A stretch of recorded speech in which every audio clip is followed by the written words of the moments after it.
Hi everyone, this is Leslie of Leslie Writes It All, and I'm back with another Strathmore Artist Series. So let's jump into this project by starting with the tools that we'll be using. I'm using a Daler-Rowney Aquafine paint set.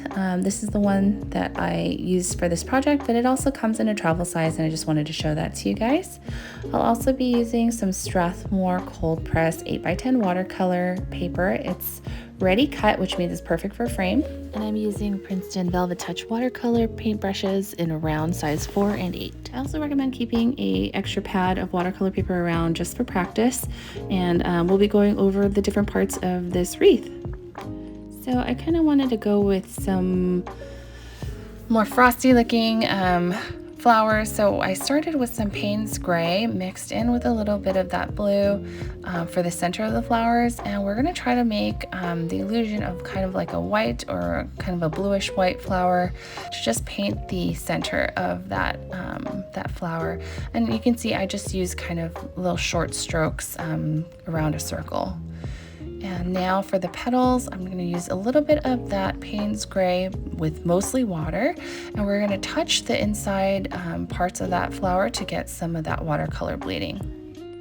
And as I'm painting this, I realize that I don't want it as gray as it's coming out, so I will be mixing in a little bit more blue, but essentially I don't use white that often when I'm watercoloring, so we're going to hint at the color white by using kind of shadows and things like that. But you see I am pulling a little bit more blues in so that it looks less gray, and then we're just going to touch it into the flower and let it kind of bleed in where the paper is still wet.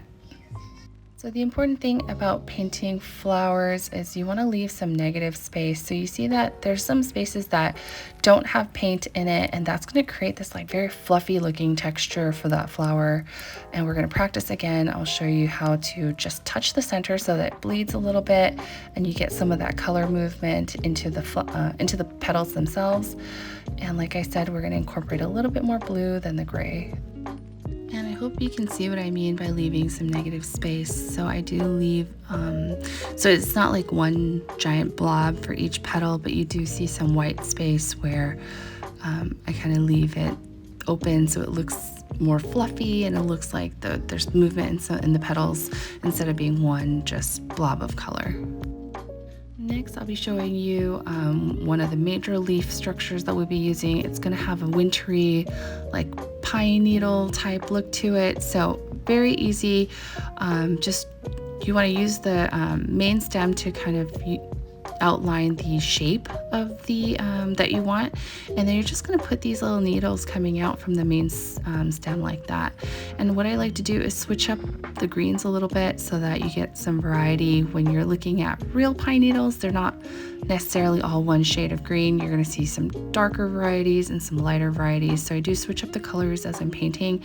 And you're just going to go outwards. I like to start from the center stem and then pull outwards so that you get more of a pointed tip. If you did it the other way, you might get more of a rounded edge on the tips of your leaves.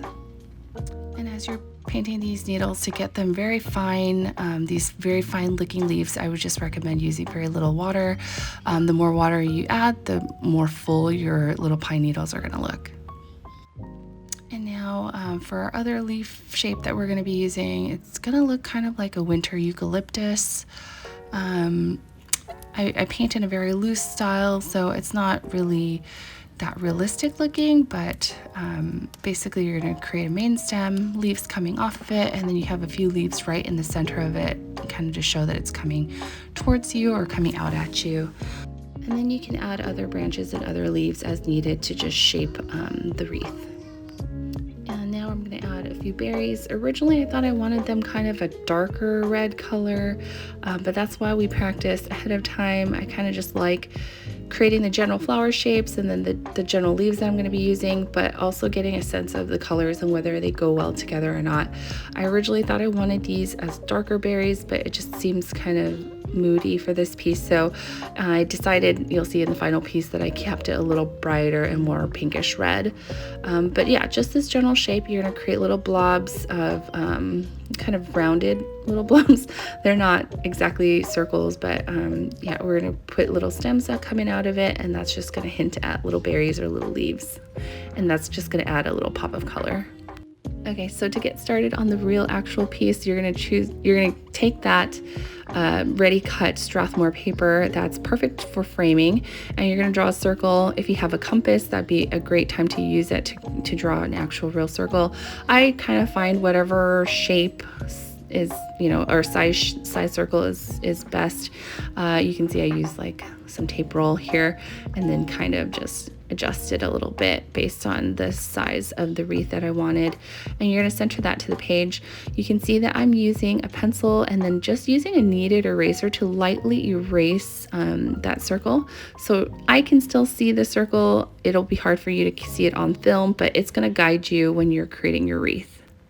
And when I paint wreaths, I like to do the focal points first, which are going to be the larger flowers. So I'm going to start in the upper left side of the flower, and as you can see, I am using more of that blue color than the gray for the final piece, but same technique. You're just gonna basically draw the center with these short strokes, and then have these petals coming out of it. The petals, you will touch the center and it draws some of that color out, so that you get this really pretty bleeding of the paint into your petals.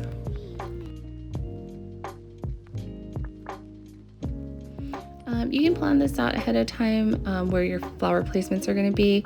If you like sketching, you can sketch on just, with a pen and paper or pencil beforehand. I'm kind of just freehanding it, but I know kind of the idea of where I want the flowers to be placed. So I'm going to the opposite side of that, that circle now, and I'm just going to paint some more flowers on this side. And you can vary the size and the shape and the directionality of these flowers. It's just, I like to keep them front facing because they're the focal points of this wreath, and there's not that many flowers in this piece itself. So just kind of front facing is easiest to paint.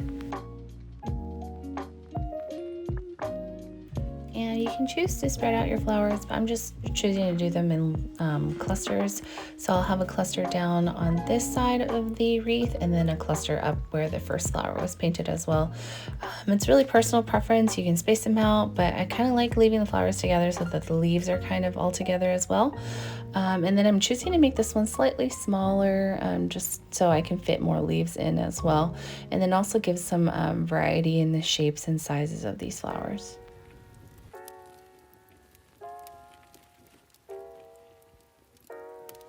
And honestly, there's no rhyme or reason to why I'm painting the flowers in this sequence. I'm kind of just taking a look at the overall wreath and looking at the size and shape that I want it to be. So I just decided to put a flower here, a little flower there, and then when I'm happy, then I'll start filling it in with the rest of the leaves, which is a little bit easier than these flowers. These flowers are the focal point of the painting, so I just kind of like to take my time and really choose the correct placement for them, and then give them a little bit more time in terms of painting them. I guess I do tend to paint the larger flowers first, and then, as you can see, the other flowers that are off to the side of each of the main flowers is slightly smaller. And then I'm just going to do this one in a series of, I think, 2 flowers up at the top and then 3 at the bottom, just to keep it kind of visually interesting and less symmetrical. It's up to you if you like to make it look more balanced. You be sure to add an extra flower if you'd like to. You can see I picked up a little more blue than I liked right here, and I'm just going to dilute that with a little bit more water so that it looks more like very light blue, and it hints at the flower being kind of a whitish blue instead of a very blue flower. But it is fun to keep the colors different. If it's all kind of one tone or one color, it gets visually less interesting. Okay, so since I'm happy with the flowers, I'm gonna go ahead and use those pencil markings to guide the shaping of these leaf branches. So I am gonna start with that pine looking one that we practiced earlier and use the pencil lines to kind of guide the curvature of that stem. And then I'm just gonna pull very gently, very lightly, just a very light touch with this so that you get very fine pine needles. So pull very lightly from the center outward and you're going to get that really sharp tip on each pine needle. And like I said, I am varying the color here. I started with a darker green and now I'm pulling some lighter greens into it. And as you're going, they're going to bleed a little bit into each other and just make it look really interesting, because watercolors love doing that thing where they interact with each other, and that's really why I love painting with watercolor. I love seeing how the colors interact and create different colors from there. And then as you're going to see, we're going to use the leaves to fill in the wreath, give it more fullness, fill in areas that maybe are lacking or need more shaping. So leaves actually play a great part in filling out the rest of the wreath. And the flowers are the focal point. They're the kind of the star, but the leaves actually bring everything together. And I am painting the second set of leaves kind of on the opposite side. It is going to have a little bit of symmetry, but not exactly the same shape. So keep that in mind when you're painting. If everything looks like really, really perfect, I don't know, it just takes away from the handmade aspect of painting your own cards. And as you can see, the left side leaves are a lot lighter in the green color, so just keep it varied and then play with the different colors. So now we didn't cover these, but I'm basically adding a few extra leaves just around the base. You can see it's kind of like almond shaped, and then I leave a negative space in the middle to kind of hint at the center of each leaf. And that's going to keep it from looking kind of blob-like. And I'm just going around seeing where I can kind of fill in the shape a little bit and give the flowers a little bit more of a pop by adding some leaves to it. And once I add some things, I just take a step back and I look to see, what's it missing? Where could I fill in more space? So I do take some time to step back and look at it before I proceed. And what I love about this Daler-Rowney palette is that you can make so many different colors from this palette itself. So if you want to darken a color, I love adding Payne's Gray. But you can see here I mixed a little bit of blue and some greens in to get this really lovely light forest green color. And anytime you have a new palette that you're working with, I always recommend playing with the colors first before you paint with them, just so you can familiarize yourself with what kinds of colors you can get from the existing colors. So if you have a palette with these many colors, honestly, the combination of colors you can make is infinite. You can add water, you can add different colors, and you just get such a variety of unexpected colors a lot of times too. So I recommend always playing with your palette before you start painting. And now you can see I'm adding in those eucalyptus-like leaves. I like to add a lot of water because the colors of this wreath kind of are lighter, so instead of being heavily pigmented, I'm just gonna dot in some color but use a lot of water to move that paint around. And I hope you can see what I mean about letting the leaves help balance out the shape of the wreath, and you can add on branches as you see fit to fill out the space that you need to be filled out. And again, you can see I'm just adding in some leaves and taking a step back and seeing where I can add more or leave it. I just think that it's a really fun style of painting, this very loose style. It's not realistic looking, but it is very fun and easy to put together. And I decided not to add any more eucalyptus. I just thought it'd be fun to switch it up since I didn't want it too symmetrical. So I'll just be using kind of those almond shaped leaves that we did before to fill out the rest of the space. It's really up to you how you want to do this. Again, this loose style of painting kind of gives you a little bit more leeway when you're painting. It's just kind of a fun way to practice your brush strokes and to have an introduction to flowers if you haven't painted flowers before.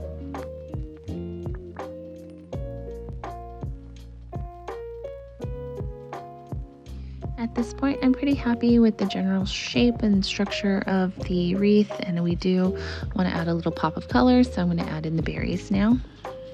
And like I said, from the practice round that we did, I am wanting to keep it a little bit more of a vibrant pink red instead of the darker red with the Payne's gray.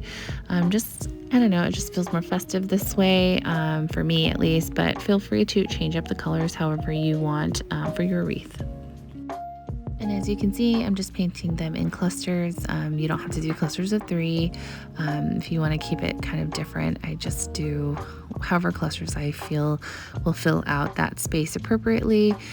And now I'm going to add some stems. I probably should have waited for it to dry a little bit more, as you do see that the green and the red, when they're really wet, will mix and it turns a little brown. So if you don't want that effect, wait a little bit and let the berries dry a little bit before you add stems.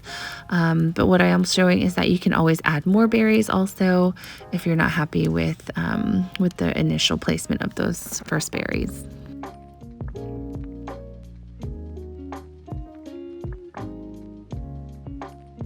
And you can see as I'm drawing the stems, I'm not necessarily drawing a stem for every berry.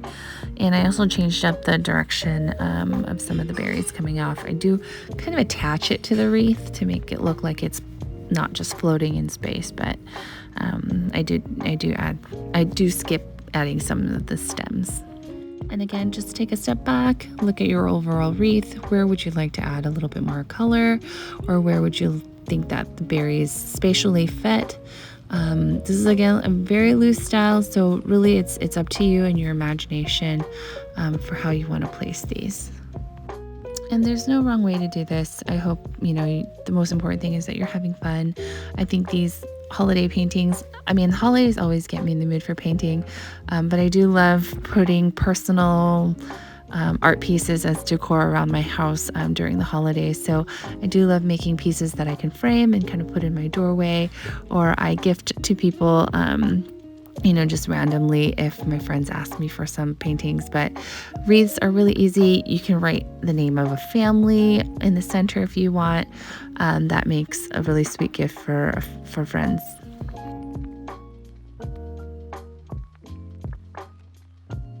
And I don't know about you, but when I'm in the mood for holiday painting, I just want a cup of hot chocolate and I want to put Christmas music or Christmas movie on and just kind of have fun with it.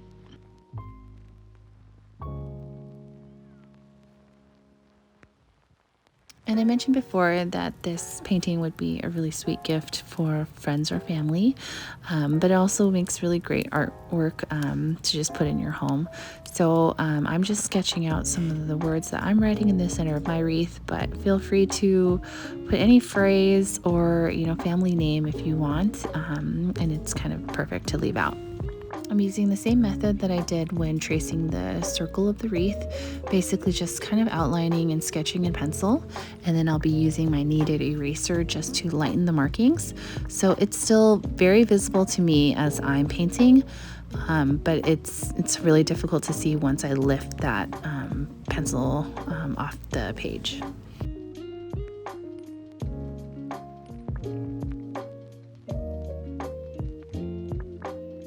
And since I really do love this pop of red, I'm going to stay in that color scheme and just do the lettering in red. At the top part, I did "'Tis the" in a serif lettering style. And then for the word "season," I'm going to write in a brush lettering style. When you're lettering with a round tip, the advantage is that the round tip gives you very fine lines. You just have to make sure that you use light pressure and not too much water. A lot of water is going to cause the watercolor to pool, and that's going to cause some thickening of the lines. So make sure you're light on the water and you use a very light hand when you're writing something that is as fine in detail as these letters are. And again, I just want to make sure you know that you have the option to choose whatever color, whatever style of lettering, and whatever phrase you want to write in your wreath. Again, this is a really fun exercise, and it can be great as a gift or something just for yourself.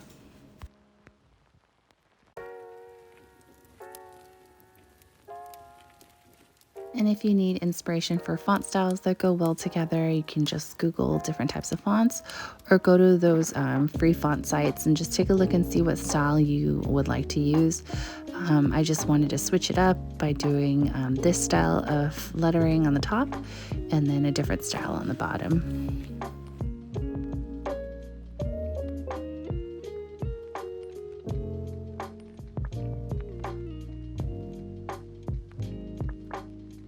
The beauty of using a round tip brush like this Princeton Velvet Touch is that you can get some fine lines, but if you apply a little bit more pressure, you do get these beautifully thick strokes too, which is perfect for brush lettering.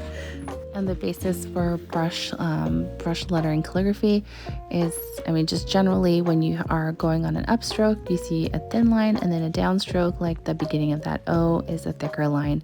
So you can practice on your own on a sheet of paper. That's not this project if you want to familiarize yourself with brush lettering, but that's basically the general principle. When you're going up, you want to make sure you do thinner lines, and then when you're going downwards, you're going to use more pressure, which is going to create a thicker line. And then I just added this tiny heart because there was a little bit of space at the bottom, and it kind of just ties everything together. And that's it for this project. I'm excited to see what you guys all create. If you're posting on social media, please don't forget to tag me. I'd love to see it.